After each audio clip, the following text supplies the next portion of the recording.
Let's talk about Superman.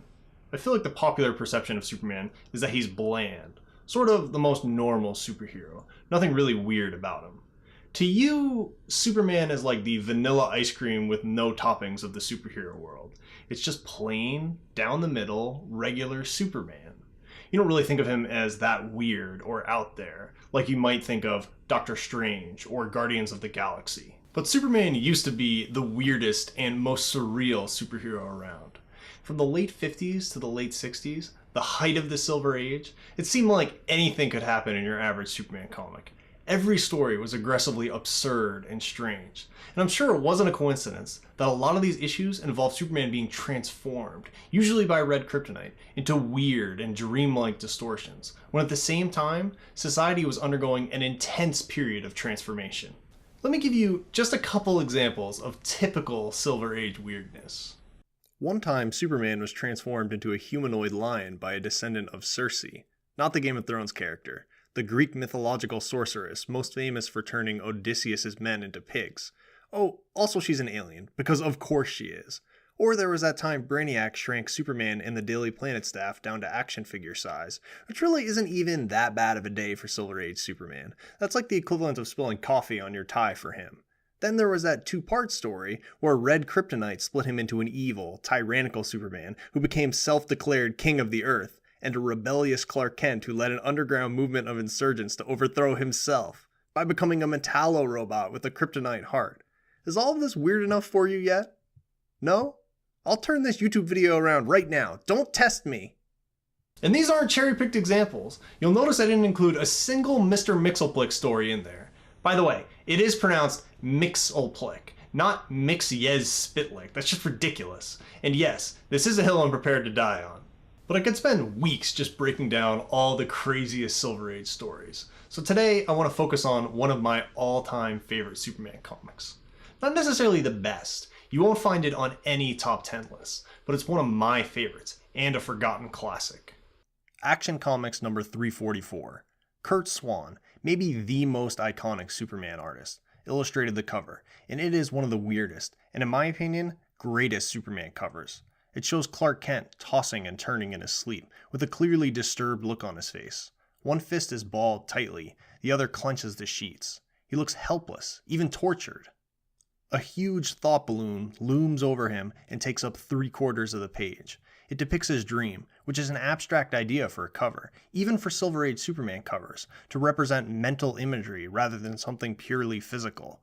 A line of identical Supermen, placid and comatose in glass coffins, stretches out into infinity like an image caught in between two parallel mirrors, reflecting forever. But if you look closer, you can see that the line of Supermen actually curves over a rocky purple horizon. And then there's the crystal monster waving his hands maniacally and laughing over the sleeping Supermen. This faceless, multicolored prism man looks like he could have walked out of an abstract or cubist painting, and the way he's leering over the frozen Supermen, it's like a figure from Night Terrors. People who experience sleep paralysis often see a supernatural creature perched on their chest, immobilizing them, suffocating them. As if this isn't enough weird imagery for a single cover, then there's the banner that says, "Calling all Batman fans," and the bright yellow Batman symbol filled with text reading, "Can you solve the mystery of Superman's nightmare dreams? All the back clues are on this cover." It simultaneously promises an appearance of Batman and also makes the somewhat dubious claim that all the clues necessary to figure out what is happening are right in front of you, just waiting for you to piece them together. Alright, so there's no possible way you could solve the mystery of this story purely with what this cover gives you. And I admit, that would annoy some people. But for me, it adds to the absurdity and surreality of the cover. It assures you that the answer is there, and even asks you to look for it. But no matter how hard you look, no logical rhyme or reason can reveal any solution. Salvador Dali said, "People love mystery, and that is why they love my paintings." I would argue that this cover works so well because it's surrealist art, like a Dali painting. It's not meant to be realistic or serious, like a Sherlock Holmes mystery with a concrete, satisfying answer set up in advance. The point of this cover is that it draws you in with the illusion of a solvable mystery, tickling your brain with the idea that this crazy dream imagery hides secrets that you can find if only you search for them. As soon as you open the book, you have a full-page spread, again showing Clark Kent tormented in his sleep. This time we see 3 single images that condense the nightmare visions that we'll get into much more deeply in a few pages. But before I get started, I want to briefly say that this comic was written by Otto Binder and illustrated by Wayne Boring. Both of these guys have legendary careers. Otto Binder created many elements of Superman mythology, including Brainiac, the Phantom Zone, Supergirl, the list goes on, and that's just Superman. I'm not even getting into Captain Marvel, or the Legion of Superheroes, or any of his other work. And Wayne Boring illustrated a lot of the early 40s action comic stories, and in the 50s, he became the main Superman penciler. He defined the style of Superman in those early formative years, and he also created a lot of Superman mythology, including the Fortress of Solitude with Otto Binder. These guys have huge bodies of work that I could talk about for days, and it would be wrong to pretend like I could sum it all up in 30 seconds or less. But it's important to at least mention the people who actually created this story. So after that one-page prologue, we get into the actual plot on the next page. Right from the first panel, it's completely nuts. Superman and Batman are in the Fortress of Solitude conducting an experimental mind-swapping procedure. Sort of an intentional Freaky Friday situation. And the comic just presents this immediately, without any explanation whatsoever, like it's the most normal thing for these two guys to be doing in their spare time. Batman claims, if this works, it'll be the greatest invention since color TV, which is actually interesting because color TV just took over all 3 major networks right as this comic came out. So they activate their Freaky Friday helmets, and the machine actually works. Batman's mind is in Superman's body, and vice versa. And, by the way, Vice Versa was another mind-swapping movie starring Judge Reinhold and Fred Savage. You probably don't care, but it makes me feel better to get that out of my system. Anyway, Batman, in Superman's body, immediately begins careening around the fortress recklessly and smashing into laboratory equipment. Then, as he's trying to clean it up with super breath, he almost blows his own body down a trash chute. And get your mind out of the gutter, okay? This is a kid-friendly comic book. I'm using the word blow as in exhale strongly, but you knew that, and you snickered anyway. So you're the one who should feel silly, not me. I'm a good person. Where was I? Oh. Then an alarm goes off warning them that they have to switch back to their own bodies, because if they stay any longer, they'll be stuck that way forever. Which, okay, why not? I'm already along for the ride. Superman, now in his own body, finds what can only be described as supervillain trading cards that fell out of Batman's utility belt in all the commotion. And there's something amazing about the idea that Batman has these little flashcards of Catwoman and the Mad Hatter in his belt, as if he'll run into them and have to check his deck of Magic the Gathering cards to remind himself that, oh yeah, Catwoman bases crimes on cats. So Batman and Superman leave the fortress, with Batman mentioning that they'll meet up there again in 2 days to try their vice versa device again. Which leaves me wondering, why? What use could this machine possibly serve, especially when it seems like they can only switch minds for like half a minute? In what possible scenario could this help anyone, anywhere? Instead of testing this machine, you could be, oh I don't know, fighting crime, saving lives. Just a thought. So Clark Kent goes back to his apartment and goes to sleep. And that's when our first nightmare vision begins. A giant white flower with a pale, smirking face tries to snatch an airplane out of the sky. Superman takes off his cape, which is invulnerable, another classic Silver Age idea, and chops the head off the flower by swinging it like an axe. Then the flower makes bad puns while spitting a geyser of water at Superman. The dream abruptly transitions to what looks like a farmhouse where a laughing bulldozer tries to run him over. He tries to punch it, but right as he does, it turns into gooey marshmallow. The dream cuts again, this time to that multicolored crystal guy from the cover. Here, he calls himself Mineral Man, and he's eating stolen jewels like candy. Again, Superman punches him, practically exploding his body, but still, he's helpless. Superman might be the most powerful man alive, but in his nightmares, that doesn't matter. He's just as ineffectual and as powerless as anyone else. And he bolts up in bed awake. What's funny here is that Clark thinks, I'd almost think it was a weird effect of red kryptonite, except I haven't felt its effects for a month. Basically figuring out the entire mystery of the story right there, and then immediately dismissing it. At the same time, the captions say, you've had your first clue, which, again, I'm skeptical you could deduce anything from these dreams. On the next page, we cut to Clark Kent doing his job at the Daily Planet when the editor-in-chief, Perry White, leaves with Lois Lane and Jimmy Olsen to go to lunch, and he asks Clark to hold down the fort while they're gone. And the captions mention that fatigue can never make Superman sleepy, but sheer boredom can. So Clark just passes out at his desk, and we dive into the next crazy dream. A giant hook lowers Superman from the sky to a pyramid, where a horde of letter Ys with arms and legs scramble up the faces of the structure.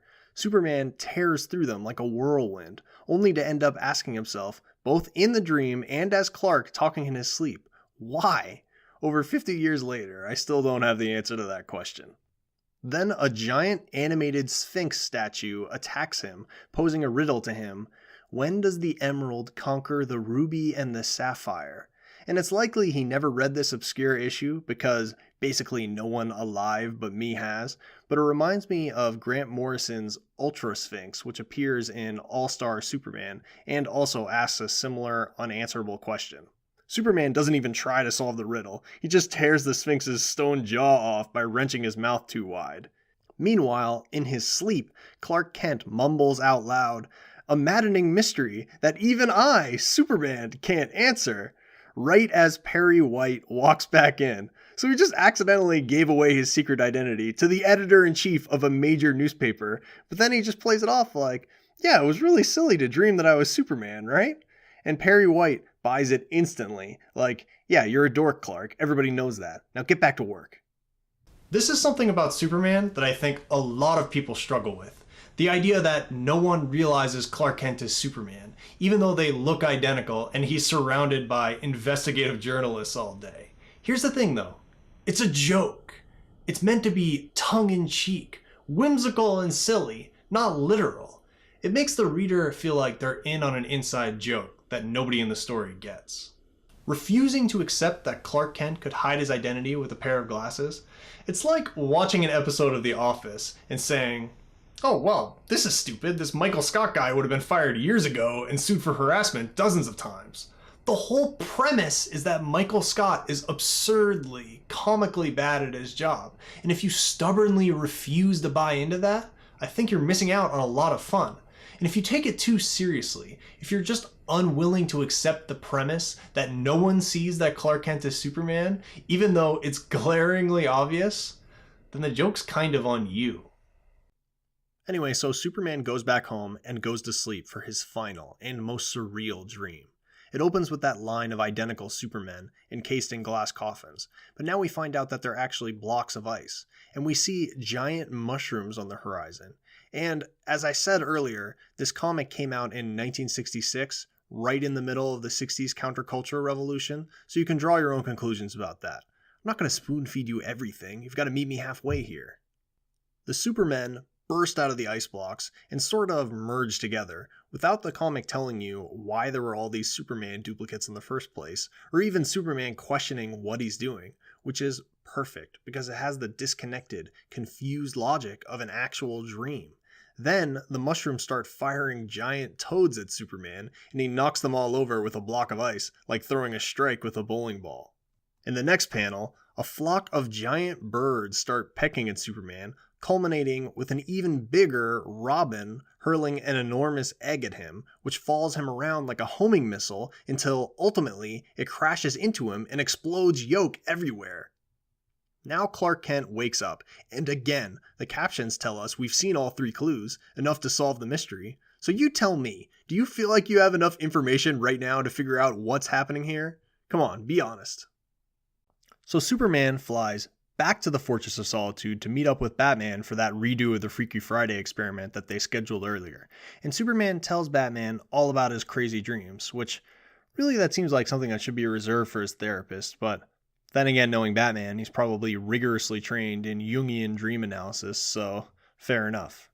And then Superman finds red kryptonite dust on the ground, and I gotta say, he's getting a little too close to that stuff when it could randomly mutate him into anything, including turning his face into a color-changing mood ring, an ancient Kryptonian dragon called the Drang, or make his hair and nails grow uncontrollably.